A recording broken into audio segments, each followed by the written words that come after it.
In this video, I'm going to talk about the top 7 differentiating factors that I've seen between MLB pitchers and amateur pitchers. And this video is not focused on the physical differences. It's everything else that I've seen that is a little bit more intangible that separates these top guys from most amateur pitchers. But first, I'm Ben Brewster, co-founder of Tread Athletics. We train thousands of high school, college, and pro pitchers to have master your stuff, throw harder, and stay healthy. If you're interested in learning more about that, click the link in the description. Let's dive in. So first things first, this is by no means an exhaustive list, and it's by no means a hard and fast rule. There's plenty of high school and college pitchers that fit a lot of these descriptors in this video. And there's also some pro pitchers who they do get there primarily from some outlier pitch or some outlier physical characteristic.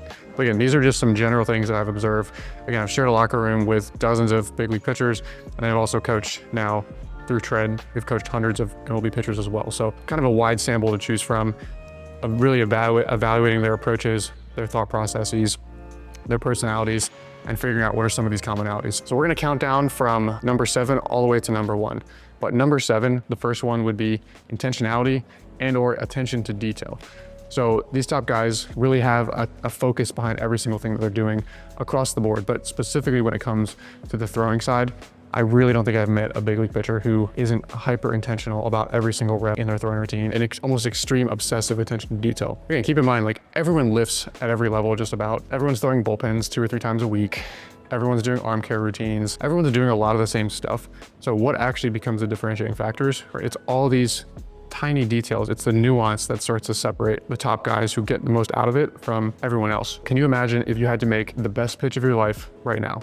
How much focus and intention would you put behind that one pitch? You know exactly what you're trying to accomplish with the pitch. You would have a specific focus and a specific intention. You would attack the zone, whatever it is. Now, what if you could do that all 50, 60, 100 throws each day in catch play, not just for today, but for the week, for the month, for the rest of your entire career? Like, how much better would you get over a 3, 5, the next 10 years in your career if every single throw in every single catch play or bullpen session had that level of intention behind it? For me, this was super obvious in college because I didn't come in as one of the stronger pitchers. But over a 4-year period, you kind of could see the guys that went through the motions. They were just there because you had to be there, and they didn't really push themselves. And then you had guys, I was in that camp where it's like, can I add weight to the bar this week? Can I make sure that I'm moving the bar as fast as possible? Can I really stick to the nutrition side of it? Can I get everything I possibly can, squeeze everything I possibly can out of every single rep? Again, over a 4-year period, it's no surprise which players start to really improve and get a lot out of that, and which players don't. So applying that approach, that intentionality, that focus behind everything, huge separating factor. And there's going to be players, or you might have the Jacob deGroms of the world, where you don't necessarily hear that he's super intentional about his lifting routine, but you almost never hear of a top level pitcher who isn't super intentional about their throwing routine. So to me, that's a non-negotiable. If you aren't as genetically gifted, you kind of have to be that intentional about basically every single level of your development to maximize your chance of success at the top level. To me, I love this quote from Max Scherzer. Again, he's talking about the weight room, but it's the same approach to throwing as well. He said, you don't just go into the weight room and kind of just get your work done. You go in there with an attitude that you're going to absolutely push yourself. Take that for what it is. This is what I've observed from the top big league pitchers and also from amateur pitchers who I've seen make massive transformations over a multi-year period. The next factor, number 6, is they have elite routines. Now, it does take years of experience to kind of understand what works for you and understand how to construct and tailor a routine specifically to you that really optimizes your ability to prepare both physically and mentally.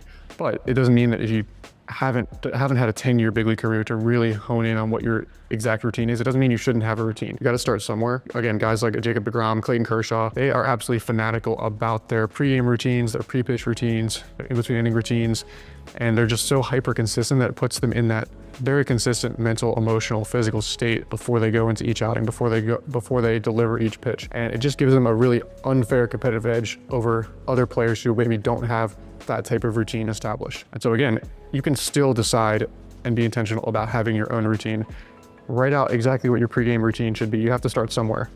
When do I get to the field? What does my dynamic warm-up look like? What does my correctives look like? What does my throwing routine look like? When do I need to start getting hot if I'm a reliever to make sure I'm ready to come in the game if I get called? What does my bullpen get hot routine look like? Most importantly, what does my pre-pitch routine look like? What do I do when the game starts to speed up? All these are questions to answer, to at least have a process in place.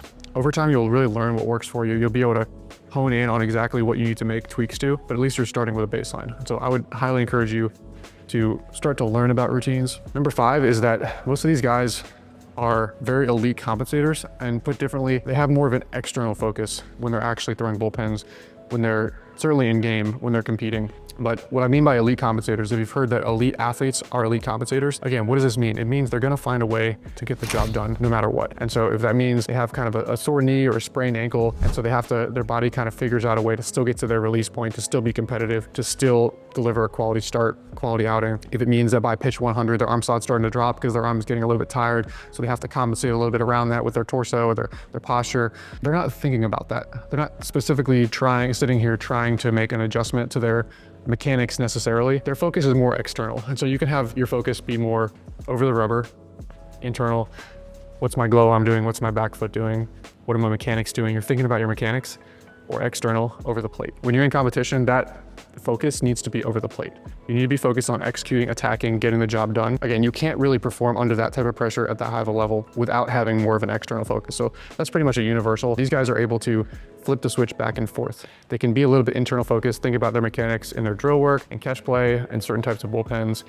But they get into a game, it's go time. They find a way to get it done, and they can compensate around whatever is going on in their body and their mechanics to make sure they get the job done. They're focused on executing, attacking, and getting the job done. So number 4 is the alter ego. And so these top guys, they go out there fearless. They go out there with a lot of conviction in terms of what they're doing. If you go out there always with a ton of anxiety, like you don't make it to that level. You make it to that level pitching in front of 50,000 people, pitching in high pressure situations, closing out big league games. You make it to that level by having confidence and conviction in every pitch that you throw. One strategy for doing that is this idea of the alter ego or the game face. It's being able to take the best traits within your personality and bring those to the forefront when you're in competition. Maybe it's an ultra aggressive, ultra competitive, fearless, like all these things that for you would be very useful to have in a competitive environment. Okay, what about the doubts, the fears, all these other little things, the laid back, chill personality that you might actually have off the field? Well, you can kind of shelve those while you're in game. You can bring the other traits that you want to portray to the forefront. Now, that person is going to battle. That person is much more likely to succeed and have conviction, have confidence. And there's just no room to have that kind of fear, doubt, anxiety in your mind. So it comes down again to the mental side, but how can you construct that persona or that mental state that gives you that higher probability of success? To me, I think of it as like, can you convince yourself that you're in more of like a life or death scenario? Can you almost trick your mind, like, I'm going to battle, it's me versus you, it's me versus the hitter. Versus like, I'm just going out there to have fun. I'm just going out there to like see what happens and try to execute pitches. A lot of the guys will approach it with more of an extreme FU mentality. You compare and contrast that version of that player versus the version of that player that goes out with, oh, I'm a little bit nervous, anxious, my arm doesn't feel quite right. Like, which one's gonna have more success? How might an amateur player watching this like learn to use the alter ego to their advantage? I think over time, like what becomes undeniable proof, where you can derive your confidence from, is those on-field results. So as you start to gain levels over time, you start to have some success, like that becomes this resume of proof that you can use as a way to just give yourself confidence. So that increase in competence leads to increased confidence. But in the meantime, like there is an element of faking it till you make it. And you're not always gonna have your A stuff on a given day. If you get to the field and you know that you have your A stuff, you're putting the ball where you want it, you're throwing hard, it's like, okay, this is gonna be a good day. You're gonna be confident that day. It's what do you do when it's your B or C or D stuff and you still have to be able to find a way to get the job done. That's really where the alter ego shines, because it gives you that consistent mental state, no matter how you're feeling, no matter what's going on off the field, no matter how your stuff is or your command is on a given day, you can kind of turn up the dial and put yourself into that battle mode on any given day. And to me, the best example of this, still to this day, late career Jared Weaver. And if any of you remember late career Jared Weaver, he would go out there and cruise 85-mile-an-hour fastballs down the middle with the most FU mentality, supreme confidence that you've ever seen. And in some ways, that's actually more badass than Aroldis Chapman going out there and throwing 105 miles an hour. Because like, yeah, that guy's gonna be confident he's throwing 105. Being able to still be confident when you're throwing 85 mile an hour goes to show the mental fortitude and the mindset that a guy like that has. And it's not specific to him. Again, it's almost every big league player that I've worked with or coached or played with is able to put themselves into that supremely confident mentality. Everyone's gonna have a slightly different alter ego or pitching persona where they're able to perform at their best. We have something we put our guys through called a pitching personality profile, where we start to understand, hey, what mental state, what level of arousal, what type of personality traits do you need to bring to the forefront when you've historically performed at your best? And kind of once we identify that, now we can create routines, pre-pitch routine, pre-game routines, to try to more consistently get guys into that same state every time. The third common trait that we tend to see is most of these guys can make really quick adjustments. But differently, they have much better body control and awareness than a lot of amateur pitchers that you'll see. And when I say adjustments, it's not just like being able to make in-game adjustments, being able to make adjustments pitch to pitch. It's also in their catch play. It's also in their bullpens. It's being able to really feel what's going on in their body and have awareness of, hey, what did you feel at ball release? Like, they'll have an answer for you. They'll be able to tell you which finger it came off of or what they felt. Like, what did you feel there? Like, they'll have some just general awareness of what the back hip was doing, what the front hip was doing, if they pulled open, if they were a little too crossbody. The ability to communicate and understand what happened on a given rep. They have more feedback to then deal with to make an adjustment for the next pitch or for the next throwing session or what have you. So there's the body awareness component. There's also the body control component. So not only do they have better awareness of what happened, but more feedback from their body on a given rep, but they also have more control of their body to then be able to make the adjustment. And so some people would call this like a component of athleticism. And certainly there's a genetic component to some extent to athleticism. There's certainly a nature and nurture component to it. And some of that general athletic base is built from a very young age that, you know, by the time you're 15 or 16, it's debatable how much of athleticism you can continue to build. I do know for certain that you can lose athleticism over time if you don't continue to train in an athletic way. And so you see examples of pitchers who maybe at 20, 21, 22 years old, they're super dynamic, they're super athletic, they throw hard, they get drafted high. 10 years later, they become a little bit robotic. They've lost some of that athleticism, they've lost a step. The way they move is more robotic, and they've gotten away from a lot of the dynamic athletic things that they did in their training that allowed them to elicit that athletic on-field movement from prior. So how can we still try to tap into a lot of that body control, body awareness, natural athleticism to help guys be able to make quicker adjustments? I think part of this comes down to how you manage the throwing, to some extent the warm-up and the lifting, but specifically in throwing, I think of it as more training like an infielder versus trying to train to be more robotic. And you think about how infielders train, even, I mean, catchers to some extent, but specifically infielders, like who typically has the best arm action, the best mechanics, the most athletic guy on the field is usually the shortstop. They're fielding off of different angles, different body positions, they're throwing from different arm slots. And so every single ground ball they're fielding, like every single day, they're dealing with variability. There's so much variability in terms of what they're doing. Their body is then organizing itself to have tons of different solutions to tons of different what would be considered motor problems or movement problems. And so they're coming up with all these different solutions and their body is just having to figure out how to organize itself. You take the flip side of that, you know, maybe it's a 15-year-old pitcher goes and gets a pitching coach. He's doing balance point drills. He's like taught to show the ball to second base. He's taught to be really robotic, finish in a fielding position. And you think about how much athleticism, body awareness, body control are you robbing from that kid? And will he have the ability to make those quick adjustments and feel what's going on in his body if he's never exposed to that athleticism and that variability in his training? And I think the answer is pretty clear. You can train guys to be robots and move robotically and be internally focused and slow and methodical. You can train guys to flow through movement, be athletic, and that's through more dynamic, variable training methods. And so I think that's how you can really encourage being able to make quicker adjustments versus just say, oh, guys at the highest level, they're just better athletes. That's true to some extent, but again, I think it can be trained with the right approach in your throwing program.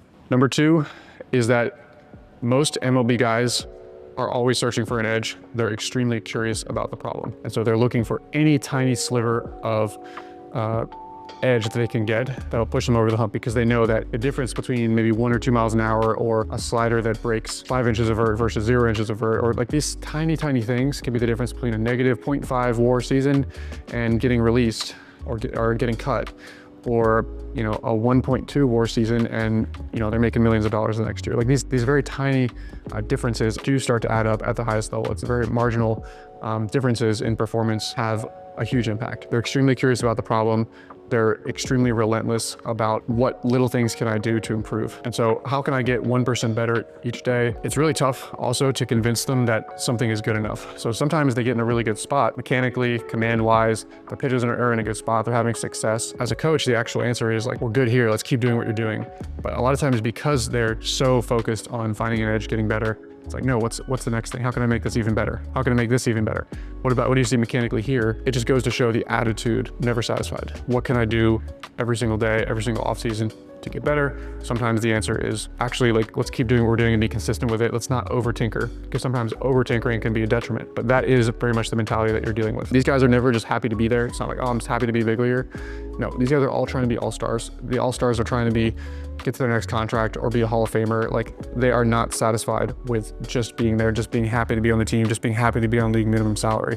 It's this absolute hunt and this push and this hyper competitiveness. One, it's like this relentless pursuit of mastery, just being so invested in the problem itself and trying to be a master of their craft. And the other side, it's like this childlike curiosity coming into the problem, like, I wonder if I, tweak my grip slightly on this pitch or change the orientation of the ball just slightly, or is there anything we can do in the weight room to slightly improve the on-field transfer? It's like this childlike curiosity to the problem, this beginner's mindset of continually trying to figure out how do I get a little bit better, and being open and receptive to continuing to tweak and iterate on that training approach. Number one for me is that MLB guys have a constructive relationship with failure. They're able to learn from their failures. And so I love the quote that you either win or you learn. Our improvement happens from bad reps, from bad games, from when things don't go right. Now, it's obviously great to have a good outing. It's great to have a successful bullpen, and we want those things to happen. But really, if you think about it, when does improvement actually happen? Improvement happens from, oh, I had a bad bullpen. You're not okay with it. You're not cool with it. You hate that. And so you go and you try to figure out and you study what went wrong. What was going on? Was it something mechanical? Was it something with my grip? Was it something with my focal point, my sleep, my recovery? You try to then figure out what went wrong so you can come back and make the adjustment for next time and actually make the improvement. So it's actually those micro failures, that the little bit of adversity that leads to the adjustment, that leads to the improvement, that leads to this reinforcing loop of these guys are just able to get better and better and better and better, because anytime they have this mini setback, they're just so hungry to figure out what can I do to fix that for next time. They either win or they learn. Okay, bad outing. Okay, what do I need to do next time? Boom, make the adjustment, make the improvement. And so they're just this constant loop of continually getting better, because their attitude with failure is a lot more of a constructive one. It's learning from failures, making the adjustment for the next time. It's not just getting discouraged. Like a lot of, lower level amateur guys, like high school kid has a bad outing, doesn't bother him that much. Maybe he feels kind of bummed, doesn't really make an adjustment, comes back next outing, really just continues doing the same thing. That's not the approach that big league pitchers take. I think part of this too comes down to understanding your why, like the deeper why behind what you're doing, because it's easier to have a more constructive relationship with failure if you have kind of a deeper reason for why are you doing this in the first place. Like, why are you pursuing mastery? Why are you so relentless in what you're doing? And if there's like a very deep underlying reason or a very strong underlying reason, like it becomes easy to stomach whatever it will take to get to that goal. If you're kind of struggling to figure out what is your why, to me, I think there needs to be two prongs to that question, which is I think there needs to be a carrot. What am I running towards? What am I chasing? And there needs to be a stick, like something driving you that you're running away from. And I wouldn't say that I necessarily like knew in the moment, like what my why was like at a younger age. But as I've thought about it, like for me personally, at least, just which might help you if you're watching this, just kind of understand and clarify your why.